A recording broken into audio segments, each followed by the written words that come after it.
इंसान को गुलाम बनाने वाले बादशाह तो हज़ारों हुए हैं, लेकिन गुलामों को इंसान बनाने वाला महापुरुष एक ही हुआ है और उनका नाम भीमराव रामजी अम्बेडकर है। और आज हम बात करेंगे भीमराव रामजी अम्बेडकर के बारे में। और उनका योगदान बहुत अभूतपूर्व है। उनके जैसा उन्होंने जो काम किया है वो किसी के बस में नहीं है दोस्तों। उनका काम अभूतपूर्व है, उनके जैसा कोई नहीं है। भीमराव रामजी अम्बेडकर का जन्म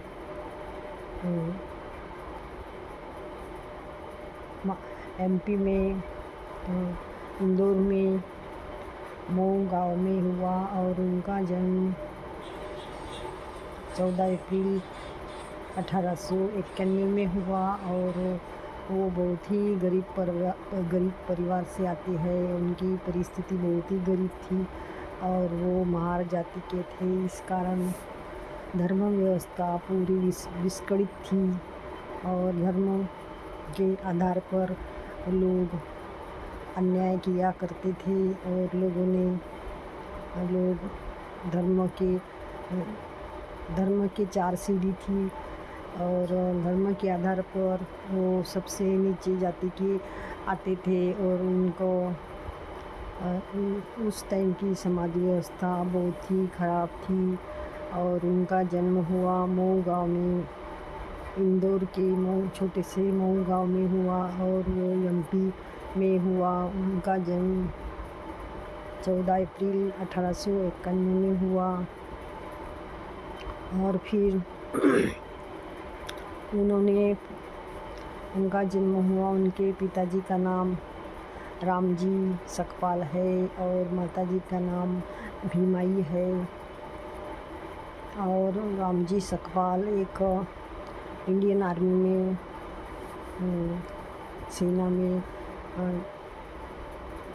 सेना में थे और सूबेदार थे वो। और रामजी सकपाल इंडियन आर्मी में सेना में सूबेदार थे और फिर सूबेदार होने के कारण उनको उनके बच्चे अलग स्कूल में पढ़ने के लिए दे दिया। उनके बच्चों का स्कूल अलग था और नहीं तो मार जाति के लिए स्कूल जाना भी मना था, क्योंकि उनके लिए कोई स्कूल नहीं था। उनको सबसे निचली जात समझी जाती थी और उनके लिए कोई भी स्कूल नहीं था और उनके ऊपर बहुत अन्याय किया करते थे। मार जाति के ऊपर उनको अछूत माना जाता था, यानी कोई भी वस्तु को हाथ नहीं लगा सकते थे। अगर कोई भी वस्तु को हाथ लगाए तो वो इस्तेमाल करने लायक नहीं रहती थी और उनकी छाया भी पड़नी नहीं चाहिए, नहीं तो वो बेकार हो जाती है। ऐसा उस ज़माने में था और ऐसी विचारधारा के चलते और अम्बेडकर का जन्म हुआ। और फिर उन्होंने स्कूल 2 साल के हुए तो उनकी माताजी गुज़र गई। माताजी भीमाई की मृत्यु हो गई। और फिर कुछ दिनों के बाद उनको स्कूल में भेज दिया गया और फिर स्कूल जाते उनके पिताजी रिटायर्ड हो गए और फिर वो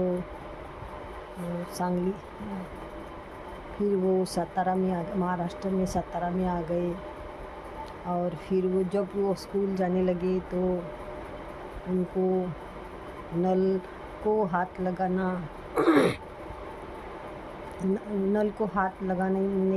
नहीं सकते थे। उस टाइम की धर्म व्यवस्था ऐसी थी कि वो नल को छू नहीं सकते थे, हाथ नहीं लगा सकते थे। अगर छू लिया तो पूरा नल बेकार हो जाएगा। इस प्रकार से वो नल को छू नहीं सकते थे। और महार जाति को अछूत अछूत बना दिया था, यानी सबसे निचली जात। महार जात उनको कुछ भी इंसान और इंसान के बराबर दर्जा नहीं था, यानी महार जात पूरी जात अछूत है, ऐसा उस टाइम माना जाता था। और इस विचारधारा के चलते दुनिया ऐसी चलती थी उस टाइम। और फिर ऐसे में उनको स्कूल जाना पड़ता था, और अगर उनको बहुत प्यास लगी, अगर उस टाइम नौकर नहीं आया, और उस टाइम उसको नौकर भी उचित समझा जाता था, और उनको अगर प्यास लगी और नौकर नहीं आया तो दिन भर उनको प्यासे ही रहना पड़ता था। तो ऐसे समय में कौन स्कूल जाएगा? दिन भर प्यासे रहने के लिए कौन स्कूल जाएगा? इसलिए उस टाइम की अर्थव्यवस्था बहुत ही, यानी उस टाइम की धर्म व्यवस्था बहुत ही विचारधारा बहुत ही ख़राब थी। और ऐसी विचारधारा में भी इतनी कठिन परिस्थिति में भी अम्बेडकर ने हार नहीं मानी, और उनके पिताजी चाहते थे कि उनका लड़का बहुत पढ़ाई करे, और उनकी माताजी भी चाहती थी कि उनका लड़का बहुत पढ़ाई करे। और फिर उनको साथ में एक बोरा भी लेके जाना पड़ता था, क्योंकि फर्शी पे भी उनकी यानी फर्शी भी कहीं अछूत ना हो जाए, इसलिए ज़मीन भी कहीं अछूत ना हो जाए, इसलिए बोरे पे बैठना पड़ता था उनको। और साथ में बोरा लेके आते थे, और बोरा लेके जाते थे, और पानी भी खुद नहीं पी सकते थे। जब नौकर आए और नौकर ने जब ऊपर से पानी देता था, और फिर वो एक ऐसे मुंह लगा के ऐसे पानी पीते थे। और इतनी कठिन समस्या थी उस टाइम कि धर्म व्यवस्था बहुत ही कड़क थी। और उस टाइम इतना संघर्ष अम्बेडकर ने किया, शायद ही कोई इतना संघर्ष कर पाता। और कोई दूसरी जगह अगर उनकी जगह कोई दूसरा होता तो हार मान जाता, लेकिन उन्होंने हार नहीं मानी, और वो पढ़ाई करते रहे। और फिर एक दिन उनको बॉम्बे के स्कूल में एपेस्टिन स्कूल में उन्होंने 10वीं का एडमिशन किया। और फिर वो वहाँ पे 1907 में वो पास हो गए। और रामजी सकपाल का परिवार 14वें पुत्र अम्बेडकर थे, और रामजी सकपाल का परिवार बहुत ही गरीब था। और रामजी सकपाल को 3 पुत्र और 3 पुत्री थे। और रामजी सकपाल के 3 पुत्र का नाम है बलराम, आनंद जी और डॉक्टर भीमराव अम्बेडकर। और 3 पुत्री का नाम है मंजुआ, गंगाबाई और तुलसाबाई। 3 पुत्री थे। और भीमाई के मृत्यु के बाद मीराबाई, जो उनकी बुआ थी, उन्होंने भीमराव अम्बेडकर का लालन पालन किया। उन्होंने संभाला भीमराव अम्बेडकर को। आगे की पढ़ाई के लिए उन्होंने बहुत मदद की। और फिर वो 1907 में उन्होंने एपेस्टिन स्कूल में 10वीं पास की बॉम्बे में। और वो महार जाति के पहले 10वीं पास छात्र बने। और फिर उनको किर्लोस्कर ने गौतम बुद्ध की जीवनी पर आधारित एक किताब दी, और पुरस्कार के रूप में एक किताब दी अम्बेडकर को। और फिर महार जाति में खुशी का माहौल छा गया, क्योंकि महार जाति का एक ऐसा लड़का है कि जिसने 10वीं पास की और फिर उन्होंने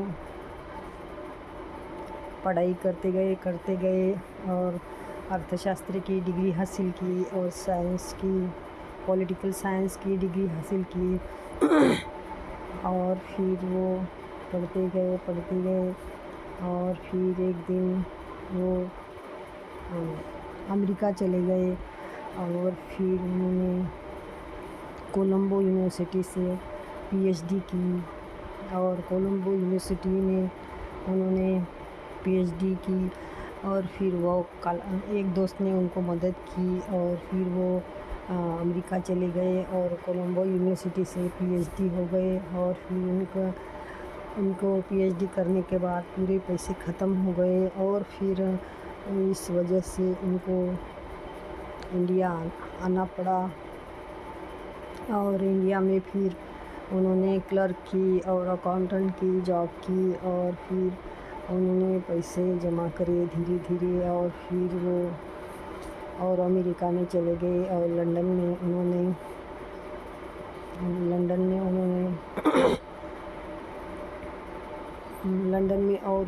डिग्री हासिल की। और फिर वहाँ पे उन्होंने द प्रॉब्लम ऑफ रूपी के बारे में भी किताबें लिखी और थॉट्स ऑफ पाकिस्तान की भी किताब लिखी। और फिर उन्होंने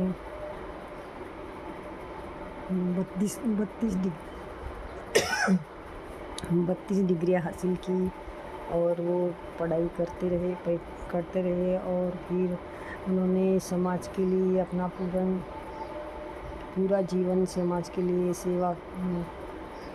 के लिए पूरी सेवा अर्पित की और जीवन भर उन्होंने समाज के लिए काम किया। और उनकी तबीयत भी बिगड़ती गई, उनको शुगर बीपी था, फिर भी उन्होंने अपना काम करते गए और फिर वो कानून मंत्री बने और फिर राजनीति में आए और फिर 16 में से 15 सीटें वो जीत के आए और वो कानून मंत्री बने। और फिर उन्होंने संविधान लिख डाला और दुनिया का बहुत बड़ा संविधान लिख डाला। 2 साल 7 महीने का संविधान उनको लिखने में बहुत दिक्कत हुई, फिर भी उन्होंने दिन रात मेहनत करके और दिन रात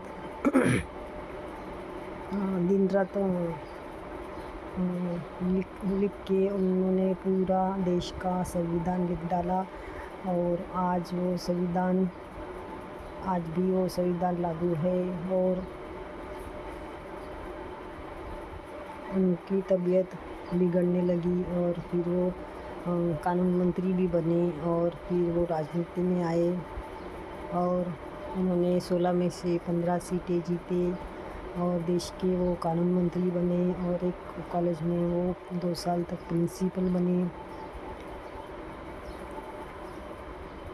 और पूरा जीवन उन्होंने देश के लिए झोंक डाला और अपना पूरा ज़िंदगी भर उन्होंने खुद की परवाह किए बिना अपना सारा जीवन उन्होंने देश सेवा के लिए दे दिया। और उन्होंने थॉट्स ऑफ पाकिस्तान भी किताब लिख डाली और ऐसे कई किताबें उन्होंने लिखी है, अनमोल किताबें उन्होंने लिखी है। और उन्होंने देश सेवा करते गए, सेहत का भी ख्याल नहीं किया और फिर उनकी सेहत बिगड़ती गई और उन्होंने बैंक ऑफ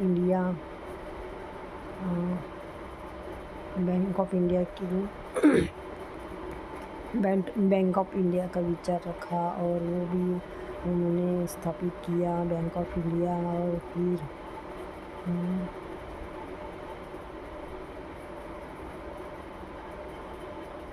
6 दिसंबर 1956 में उनकी मृत्यु हो गई।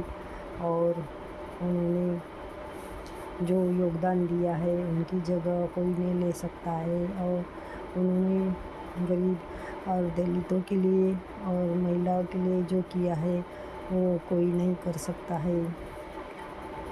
दलित जाति के लिए और महार जाति के लिए और महिला के लिए जो किया है वो कोई नहीं कर सकता है उनके जैसा काम। और उनका जो काम है वो एकदम महापुरुष, इसीलिए उनको महापुरुष कहते हैं। और उनके जैसे कोई नहीं बन सकता है, उनकी जगह कोई नहीं ले सकता है। वो दुनिया के सर्वोत्तम महापुरुष है। उन्होंने 32 डिग्रियाँ और 9 भाषाओं का ज्ञान उनको था। और उनकी इतनी डिग्रियाँ भी कोई पा नहीं सका आज तक। उनका रिकॉर्ड है कि इतनी डिग्रियाँ और इनकी इतनी भाषा का ज्ञान, आज तक उनका रिकॉर्ड कोई तोड़ नहीं पाया है। और दुनिया में एक ही सूरज है और वो भीमराव जी अम्बेडकर है। और उनके कार्य को हम शब्दों में बयान नहीं कर सकते, इतना बड़ा उनका कार्य रहा है। और पूरी ज़िंदगी संघर्ष में रही है। उनका कहना था कि सीखो, संगठित रहो और संघर्ष करो। उनका कहना था, उनका सीखो, संगठित रहो और भाईचारे से रहो। सीखो, संगठित रहो और संघर्ष करो, ये उनकी विचारधारा थी। और उन्होंने बहुत सारी किताबें लिखी है और बहुत ही प्रेरणादायक उनकी किताबें, पूरे महत्वपूर्ण किताबें उन्होंने लिखी है। और आज जीवन में उनकी किताबें पढ़ना चाहिए। और सभी किताबें बहुत ही महत्वपूर्ण है। और दुनिया का संविधान उन्होंने लिखा है। और वो महापुरुष है आज भी। और उनकी मृत्यु 6 दिसंबर 1956 में हुई। और वो बहुत ही महापुरुष थे और उन्होंने अभूतपूर्व कार्य किया है। उनके जैसा ना कोई हुआ है ना कोई होगा दोस्तों। और उन्होंने जो महार जाति के लिए और समाज के लिए जो कार्य किया है, उनके जैसा कोई कर नहीं सकता। और उन्होंने बहुत बड़ी पढ़ाई की है, दिन रात एक करके बहुत पढ़े लिखे। और उनको हर टाइम संघर्ष करना पड़ा। और जहाँ भी जाते उनको इंडिया में बहुत संघर्ष करना पड़ा। और अमेरिका में वो खुले स्वतंत्र थे, लेकिन इंडिया में उनको बहुत ही, जहाँ भी जाते तो उनको संघर्ष करना पड़ा। और समाज व्यवस्था ऐसी थी कि समाज को उन्होंने पूरा बदल दिया दोस्तों। और अपनी शिक्षित से, पढ़ाई से और बहुत आगे पूरी डिग्री हासिल करके आए। और उन्होंने फिर 14 तळ्याचे पानी का संग्रह भी किया। और 14 तळे को संग्राम और सत्याग्रह, 14 तळ्याचं पाणी पण सगळ्या महार जातीला त्या दिवशी पाजलं। आणखी 14 तळ्याचं त्या दिवशी पूर्ण जीवन बदलून टाकलं। और ठाम निश्चय किया कि समाज व्यवस्था पूरी बदल देंगे। और उन्होंने कर दिखाया और पूरी समाज व्यवस्था आज बदल गई है। और ऐसे महापुरुष का होना बहुत ज़रूरी है। और अगर ऐसे महापुरुष नहीं होती तो आज भी समाज व्यवस्था विस्कळीत होती। और पिछले वर्ग में सभी पिछला वर्ग होता। और ऐसी समाज व्यवस्था उन्होंने पूरी बदल दी दोस्तों। और उनका ये महान कार्य बहुत ही शब्द में बयां करना मुश्किल है। उनका कार्य बहुत महान है। और दुनिया में उनका कार्य, उन्होंने पूरे समाज को बदल दिया दोस्तों। उनको उनका कार्य शब्दों में बयां करना मुश्किल है और उनके जैसा कोई नहीं होगा। गुलामों को इंसान को गुलाम बनाने वाले तो बहुत बादशाह हुए हैं, लेकिन गुलामों को इंसान बनाने वाला एक ही महापुरुष हुआ है और वो है भीमराव जी अम्बेडकर। और भीमराव जी अम्बेडकर जैसा कोई नहीं है। और भीमराव जी ने जो मार्ग दिखाया वो उनके जैसा मार्ग नहीं है दुनिया में। और उस पूरी समाज व्यवस्था को उन्होंने बदल दिया। और नहीं तो सालों साल गुलामी, इंसान गुलाम थे। और पानी भी में नल के पास जाके पानी नहीं पी सकते। इंसान जानवर से भी ज़्यादा यानी इंसान को कम लिखा जाता था। ऐसी विचारधारा को उन्होंने पूरा बदल दिया अपनी कलम से। और वो किताबें भी बहुत लिखते थे और अपनी ज़िंदगी उन्होंने दिन रात एक करके समाज व्यवस्था को पूरा बदल दिया। दोस्तों, उनके जैसा नहीं कोई होगा और ना कोई है। भीमराव जी अम्बेडकर जैसा नहीं कोई होगा और ना ही कोई है। उन्होंने आके पूरी समाज व्यवस्था को बदल दिया और सबसे ऊंचे पढ़े लिखे भीमराव अम्बेडकर है और उनके जैसा ना ही कोई होगा और ना ही कोई है। थैंक यू दोस्तों, आपका बहुमूल्य समय देने के लिए थैंक यू दोस्तों। और लाइक कीजिए, सब्सक्राइब कीजिए और देखते रहिए रेशमा आरामडे के चैनल 3097 देखते रहिए। और ऐसे ही नॉलेजेबल वीडियो लेके आया करूँगी। और मेरा मनोबल बढ़ाने के लिए लाइक कीजिए, सब्सक्राइब कीजिए। और धन्यवाद दोस्तों, थैंक यू।